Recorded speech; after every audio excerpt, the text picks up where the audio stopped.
Well, hello everyone, it's Zahava. Welcome back to the channel. In today's video, we are going to be doing a book show and tell or a book haul. So the books that I'm going to show you today are basically the books that I picked up when I did the free little library crawl in Fredericton. I'm going to show you also some books that I thrifted there and some other books that I picked up at Librairie Clio on their liquidation rack, which is two for 10. I think it's 2 for 10, but you have to buy 2. So they work out to $5 each. And then I think we also have a book outlet haul that I'm going to show you way at the end of the video. But there's a little bit of story time involved in this as well, so hopefully you guys will stick around. You can pause the video, go get yourself a drink or a snack, and I'm going to run my little banner across the screen and see you in just a sec.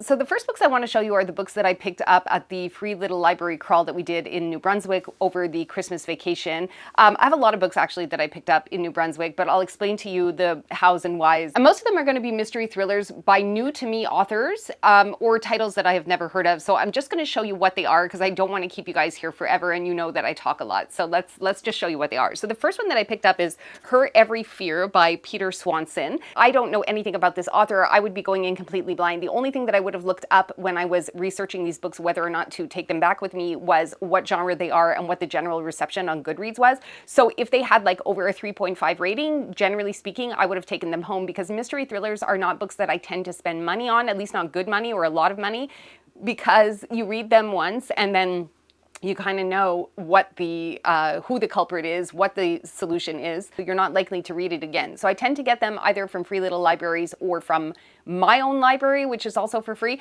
But again, the books I'm showing you now all came from free little libraries and didn't cost me anything. So I'm willing to give it a go. And also it goes without saying, if you guys know anything about these books, please discuss it with me in the comments if you think I'm gonna like them or not. Okay, so that's the first one. Next, I picked up A Stranger in the House by Shari Lapina or Lapina. I'm not really sure how they pronounce their name. Now, this is not the first book that I own from this author. I think I have another book from this author that I would have picked up in a free little library somewhere. But I don't know this title, and I just thought I would give it a go because this author seems to be pretty popular. I see her books all over the place, and I don't know, maybe it's an author that's going to work for me. I really don't know. I'm willing to try it out though. Okay, this is a book that I'm pretty sure I got for free. I don't actually remember. It's called The Prisoner by B.A. Paris. I'm pretty sure I picked this one up also in a little free library because I think I remember being really shocked that it's like practically brand new. I don't even know if anybody read it, but again, this is a mystery thriller as far as I can tell, and I don't see the 2 for 10 sticker here, so I'm pretty sure I didn't get it at the independent bookstore. Let me know if you guys have read it. I also got The Flight Attendant. This is by Chris Bojalian. I don't know if you pronounce the J. I know it's an Armenian name. I don't know if you pronounce the J or not in it, but yeah, I know this author. Like, I've seen the author around, but I've never read from this author before, and I think that this could potentially be the first in a series, so correct me if I'm wrong. I didn't look it up too much, but I wanted to show you that this is another one from the free little libraries in Fredericton that I picked up. Another one, which if you saw the video, you may have already seen me grab, is Ragdoll. This is by Daniel Cole, again, a new to me author. I'm just trying to sort of expand my my author database and see how many books out there I like that I have been missing out on. So as I said, I don't know anything about these authors or these books, just the genre and the general sort of reception of them. So there's Ragdoll. I feel like I need to repeat myself. I don't know why I feel like I need to repeat myself. Like, if you guys are still here, you would know that already. Okay, the last one that I have is by Kate Morton. It's called Homecoming. This one was also from a free little library. So again, this one's a bit of a thicker one. It is over 500 pages. So I don't know how quick I'm going to get to reading this one, but it got some good reviews. So I'll give it a go. These things are like the type of things where I might do like a try a chapter. If I don't like them, like I'm kind of worried I might not like this one. And I'm judging it without having read like a single page. So I don't know. Maybe I'm not being fair, but I would like to try and give it a go anyway. And then the last one I picked up from a free little library is actually the second in a series. You guys may have seen the video. If you didn't, I'll link it in the info card up here for you guys to go check out the little free library haul or crawl that I did. But this is Red Seas Under Red Sky, which is the second in the Gentleman Bastard series, which starts with The Lies of Locke Lamora. I actually have The Lies of Locke Lamora in a mass market paperback format, and this one is trade paperback, but I mean, that's not something that really bothers me over much if they're different formats, because for all I know, I might not even like it. But as this didn't cost me anything, I decided to pick it up because what a lucky grab, eh? Assuming that I do like the story, it's great because this is a UK cover. It's a UK edition, but I think that I mean, trade paperbacks are really expensive, so the fact that I was able to get this one in a little free library is kind of terrific. The other book that is that I'm kind of unsure of is The Bone Shard Daughter, which I know is the first of a trilogy. I know that there are sequels. I don't know how many sequels there are. I don't know if I picked this book up in a little free library or not. I really can't remember. It could have also been at at Librairie Clio, but I doubt it somehow. I feel like I did get this one at a little free library. And I guess I don't know if it's like, I know it's a fantasy, but I don't know if it's a romantasy. I didn't really look too much into it. So if you guys have read it, let me know what you thought of it. I'm willing to give it a go. You know how I feel about romantasy. I think I did look this one up, and I don't know if romance was one of the elements in it. Anyway, I think it's a little bit Asian inspired, so that would be something good for me to try. Okay, now we're gonna move on to the books that I picked up at a Value Village. You guys might remember them from the last video, which I had linked previously, but we're gonna go through them again really, really quickly. So you guys remember that I picked up The Red Queen, which is the second in the Christina Henry's Alice's Tales, I don't know, the Chronicles of Alice, it's written right there, Chronicles of Alice series. So I have Alice, which I've read, I have The Looking Glass, which is book number 3, and now Red Queen, which I had been looking for quite some time. And I have the 5 Jodi Picoult books that I had picked up from there, which as a reminder was Plain Truth, Handle with Care, Keeping Faith, and Songs of the Humpback Whale, which I believe was her debut. And then I finally got a copy of 19 Minutes, which is one that I had been searching for a very long time. So I went to one Value Village, they had this one. I just bought the one because, you know, there wasn't really anything else that I had wanted to get. It cost me $4.99. I didn't have the 20% off coupon, but that was totally fine. $4.99 is pretty good for this, only because I haven't been able really to find it anywhere else. So yeah, so I have pretty much the entire catalog of Jodi Picoult's books that so far I want to read. I think she's coming out with another book, I want to say in October of this year, but I don't really have too much information about that. I think I think it centers around the September 11th events in 2021, or it's a child of someone who was caught up in the disaster, and it's along those lines. So it's probably one that I am going to read and is certainly on my radar, but you guys know, if you've been following for a while, that I'm trying to make my way through Picoult's backlist, even though there are certain titles like Wish You Were Here or By Any Other Name, you know, that I'm not, or The Book of Two Ways, that I'm really not interested in reading those, but you know, you can't win them all, right? So I do have all of the books of hers that I want to read, which pretty much is a very satisfying feeling. And then when I was in Moncton, because we did a trip around St. John and Fredericton and Moncton over Christmas, I went to a used bookstore, and the used bookstore had some vintage Kate Elliott books. Now, you guys might remember that we had talked about the fact that I read The Keeper 6, which was my first of Kate Elliott's novels, and then I went to The Witch Roads, and I didn't exactly love the novella The Keeper 6. I just found like it would have been better if she had spent a little more time describing the portal aspect of this portal fantasy. So I didn't really resonate with that book, but I did like The Witch Roads. Even though The Witch Roads did read for me a little bit slowly, I did like it.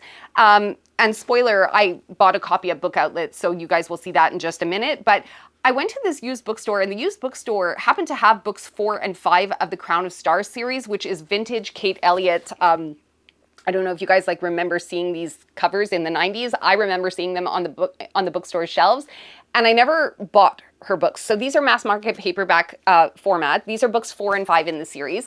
And because it was a used bookstore, I figured, you know what, I already know that I like her writing, and I know that her world building is top notch. Like when I say top notch, I mean that her creativity, Elliott's creativity, her world building, her I don't even know how else to describe it. It's just out of this world. It's out of this world. Like how somebody can be that creative is beyond me. So because I had read 2 of her books already, I kind of wanted to see what yet another world would be like in her brain.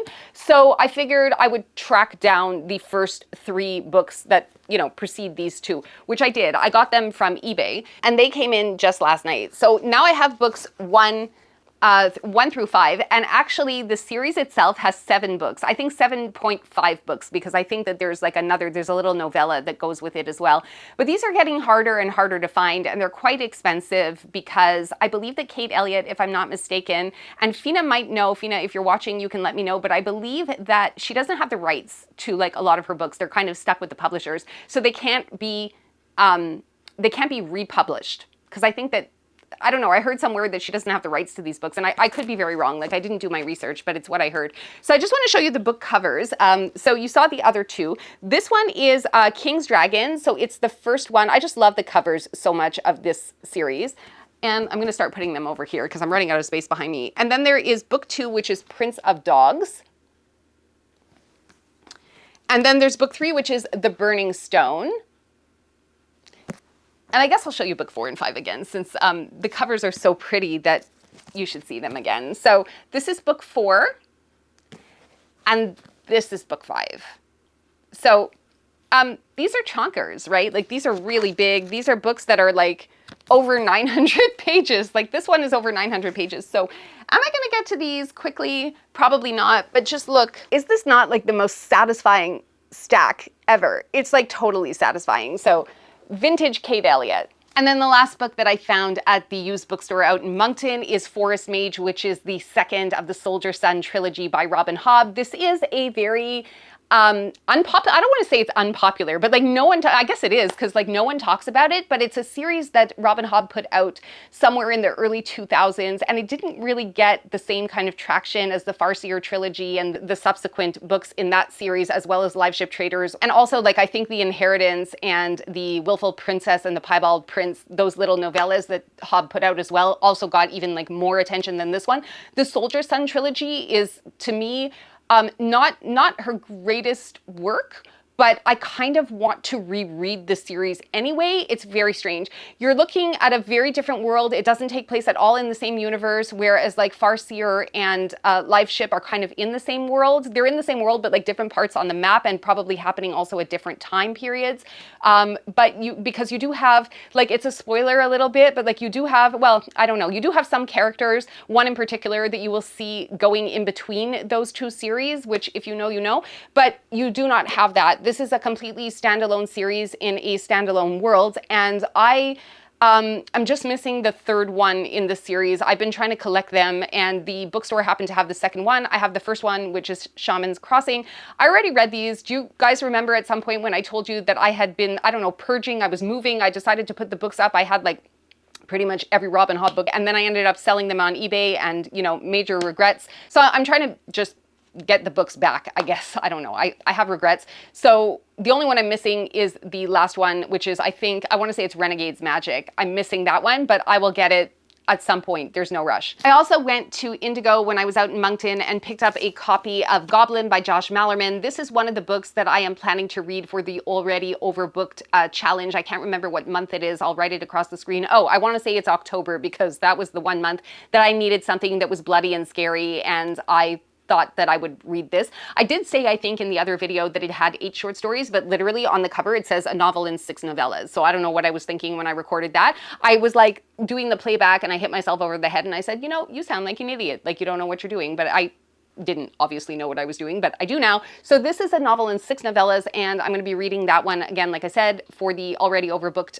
2026 reading challenge in the month of October. And then when I got home at Librairie Clio, I picked up 2 books off of their liquidation 2 for $10, both of which are mystery thrillers. The first one is The Good Liar by Denise Mina. Again, a book that I know absolutely nothing about. And then something called Crooks, which is a novel about crime and family. So I believe that they're like a mafia family, and we're just having a look at their lives. And, you know, it is like a crime story. I believe it's a mystery thriller, but it has to do with a family whose profession is to like commit crime, basically. So that's as much as I know about these 2. Otherwise, I'm going in completely blind. And then lastly, we're going to look at the 6 books that I picked up at Book Outlet. I know for some reason I thought I had 7, but I guess I only have 6, and that's fine. They were running a sale. I think it was like 20% off or something along those lines. So I picked up a couple of books that I had read before, which I wanted to have on my bookshelf. The first one we discussed already in this video, and that is The Witch Roads by Kate Elliott. So this was a book I had originally taken out from the library. I read it. I loved it, even though I found that it played out really slow. It's just one of those slow-paced books, but the world building, again, I said, is fantastic, and I really wanted to have this one on my shelf, so I got this one.